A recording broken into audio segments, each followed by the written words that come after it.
Harry woke up in the middle of the night. Meghan was crying, crying into her pillow so quietly that she was trying not to wake him, because she did not want to add to what he was already carrying. He told that story himself, in an interview, with genuine emotion, about a woman he clearly loves deeply and wants to protect. And somewhere on the other side of that story, there is a former employee who says that after watching a single video clip from Australia last week, a clip that lasts less than 3 seconds, they felt what they described as PTSD. The same woman, 2 completely different experiences of who she is. And the reason Harry has no idea, the reason he genuinely, sincerely, completely does not understand why people describe her the way they do, is something so specific and so documented and so human that when I tell you what it is, you will not be able to stop thinking about it. Stay with me, because this video goes somewhere that most coverage of this story has never gone. Not to attack Meghan, not to defend her, but to answer the one question that nobody has answered honestly. How does someone be 2 completely different people, and how does the person closest to them never see it? If that question is worth 30 minutes of your life, subscribe right now. One tap, because we are just getting started. Let me set the scene for you. Melbourne, April 2026, the Royal Children's Hospital. Harry and Meghan are walking the wards, visiting young cancer patients, meeting families. The engagement has already overrun its scheduled time by nearly an hour because Harry and Meghan keep stopping to talk to people. The genuine warmth in the room is visible, real, undeniable. And then there is a moment, a brief moment, barely 3 seconds. Meghan's chief of staff, Sarah Fosmo, is walking alongside them. She reaches out and pats Harry's back, a small, instinctive gesture, the kind of thing a colleague does without thinking. And Meghan turns, and the look on her face stops the room. Not a shout, not a scene, not anything that Harry, walking slightly ahead, would have registered at all. Just a look, directed at Sarah Fosmo, for touching Harry. The clip went viral immediately, and within hours, something extraordinary began to happen. Former employees of Meghan's started reaching out to journalists, not to make new allegations, not to launch a campaign, but because the clip had unlocked something, because 3 seconds of video had surfaced a feeling that multiple people in multiple contexts across multiple years had been carrying without a public moment to attach it to. One former employee told a journalist who has covered the royals for decades, "It gives me PTSD." PTSD from watching a 3-second clip of a look. And then they said something else, something that I think is the most precise and most revealing description of Meghan that anyone has ever put on the record. They said, "It is classic Meghan, smiling to the public on one side of her face, glowering at you on the secret side where she thinks she is unobserved. Smiling on one side, glowering on the other, simultaneously, in the same moment, in the same face." That is not a description of a bully in the cartoon sense. That is a description of something more sophisticated and more psychologically interesting than that word usually captures. And it is the description that connects every single account that has ever come out about what it is like to work for Meghan Markle. Now, before we go any further, I need you to hold something in your mind, because this video is not a pile-on. It is an attempt to actually understand something, and understanding it requires acknowledging that every account we're going to go through comes from people who are, by definition, on the wrong side of a powerful person. People who left, or were pushed out, or had experiences that they characterize as traumatic. And the people who stayed, who had good experiences, who found Meghan warm and fair and generous, those people are not in the headlines, because positive employment experiences do not generate stories. That asymmetry is real, and it matters. Hold it. But here's what else is real. The accounts are not coming from one place. They're not coming from the British tabloid press with its documented history of hostility toward Meghan. The most significant reporting came from American journalists. A writer who had previously written for major publications in New York, described by another journalist as not fitting within the conservative milieu that has become increasingly hostile to the Sussexes. Someone who lives in Manhattan and did not set out to tear Meghan down. And what she reported after speaking to multiple American staffers was that some of the people who had worked for Meghan in California had needed therapy afterward. Therapy after working for someone in a lifestyle brand. That is the account that a journalist described as a major crisis for Meghan, not because it came from the usual suspects, but precisely because it did not. Let's go back to the beginning, because the staff story did not start in California. It started in a palace. Meghan has been a working royal for less than a year. She's the most talked about member of the royal family. The public is fascinated by her. The press coverage, while already complicated, has not yet reached the full hostility of the years that followed. She is still, in many quarters, the woman who brought something new and vital and genuinely exciting to the institution. And inside Kensington Palace, something is happening that the public is not seeing. Jason Kaunf was Harry and Meghan's press secretary. He had been hired by them, trusted by them, worked closely with them. He wasn't a tabloid reporter. He wasn't a palace courtier with an institutional agenda. He was their person. And in October 2018, Jason Kaunf sent a formal complaint to a senior palace official. The complaint was specific and serious. He wrote, and these words are part of the documented record, that he was very concerned that the Duchess was able to bully 2 personal assistants out of the household in the past year. He said she was seeking to undermine the confidence of a 3rd employee. He described witnessing unacceptable behavior. He said the Duchess seemed intent on having someone in her sights. The treatment of one named individual, he wrote, was totally unacceptable. Now here's what makes that complaint extraordinary. This is not someone who had a bad day and vented to a friend. This is a formal written complaint filed through official channels by someone whose job was to protect Meghan's reputation. The last thing Jason Kaunf wanted was for his boss to be the subject of a bullying investigation. He filed that complaint anyway, which means whatever he witnessed was serious enough that he felt he had no choice. Buckingham Palace launched a formal investigation, and that investigation has never been made public. Its findings have never been released. Harry and Meghan characterized it as a calculated smear campaign. They left the country before it concluded, and the results, whatever they were, have been sitting in a palace filing cabinet ever since. But here's the question that the undisclosed investigation raises. If the findings had completely exonerated Meghan, if the investigation had found no evidence of any wrongdoing, why would the palace not publish them? In a situation where not publishing creates an ongoing cloud of suspicion, the decision to keep the findings private is itself a choice, and it is a choice that has allowed 8 years of speculation to fill the space where a verdict should have been. Meghan called it a smear campaign. Harry called it a calculated attempt to harm his wife just before their Oprah interview.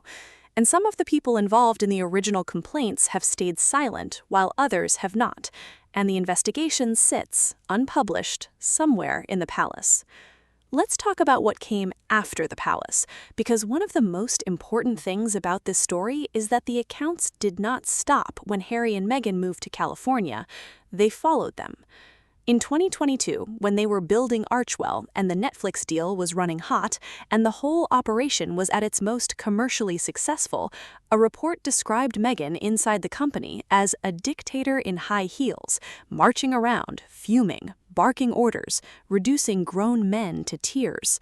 Her team denied it, called it a tabloid fabrication, pointed to the British press's history of hostility.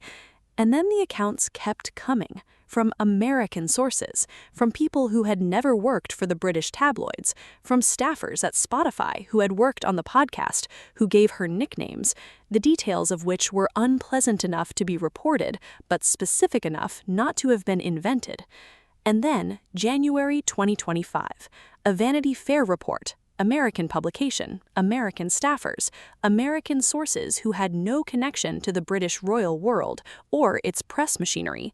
And the finding, reported by a writer whose political alignment was clearly not conservative, was this: some of Meghan's American employees had needed therapy after working for her.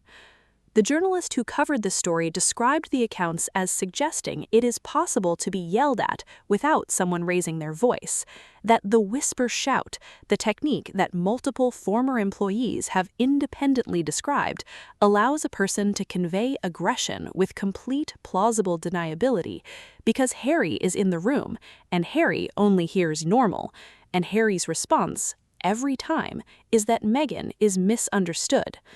Let me say that again because it is the sentence that this entire video has been building toward. Harry only hears normal, and his response is always, Meghan is misunderstood. Think about what that means for Harry, not for the staff, not for the journalists, for Harry.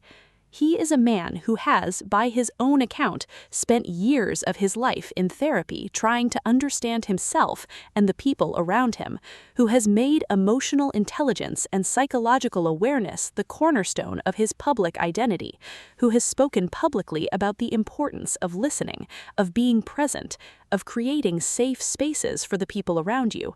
And he has been, according to multiple accounts, in the same room as something he completely failed to register, over and over, for years.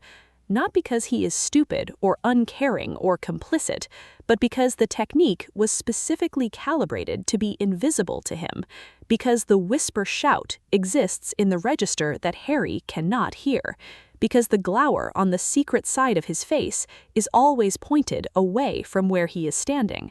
He woke up in the middle of the night to find his wife crying into her pillow. He carried that image. He told that story. He genuinely believed it was the whole truth of what she was experiencing. And on the other side of that truth, there were people describing their experience of the same woman as traumatic, as giving them PTSD, as treating her like a tradesman who is there to fix the toilet, as being totally disposable.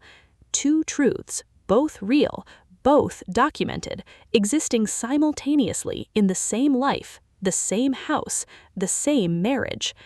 Now let's talk about the staff turnover, because numbers do not lie, and the numbers around the Archwell operation are remarkable.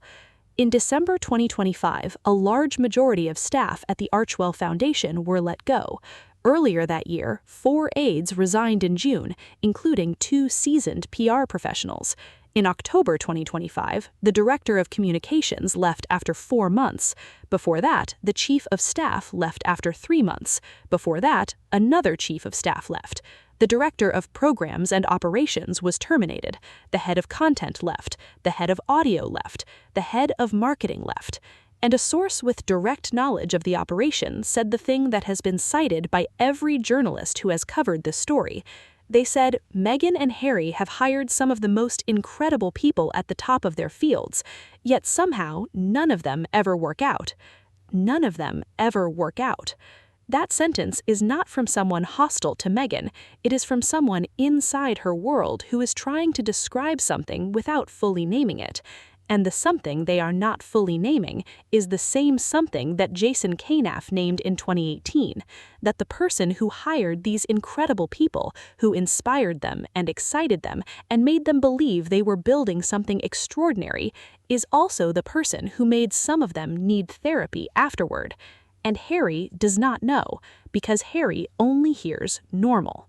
Now here is the hardest part of this video, the part that I think deserves the most careful thought.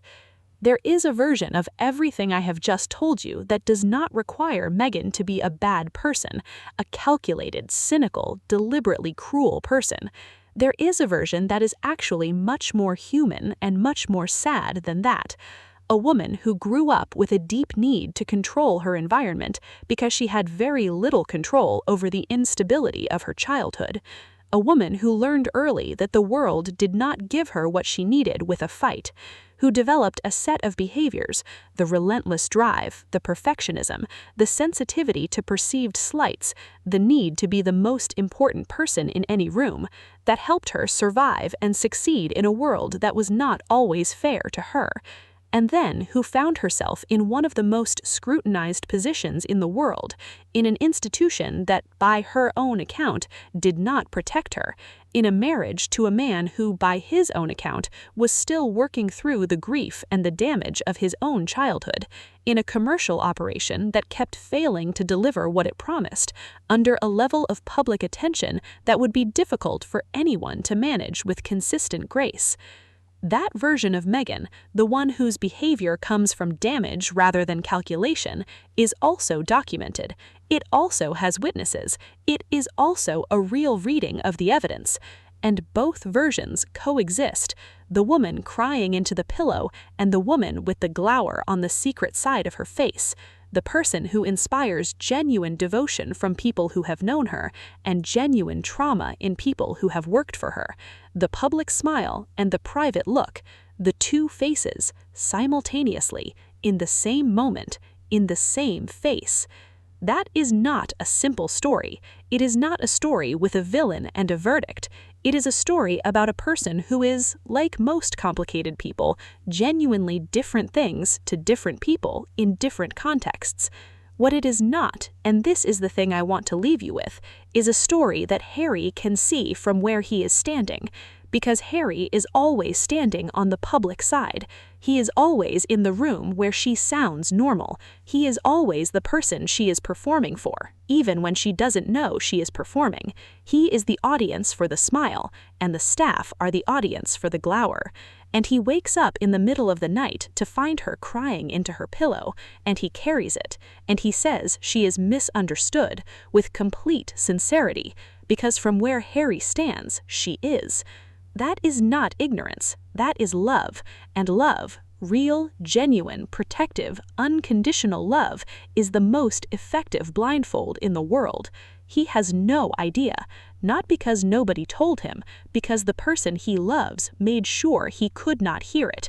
And that is the saddest thing in this entire story.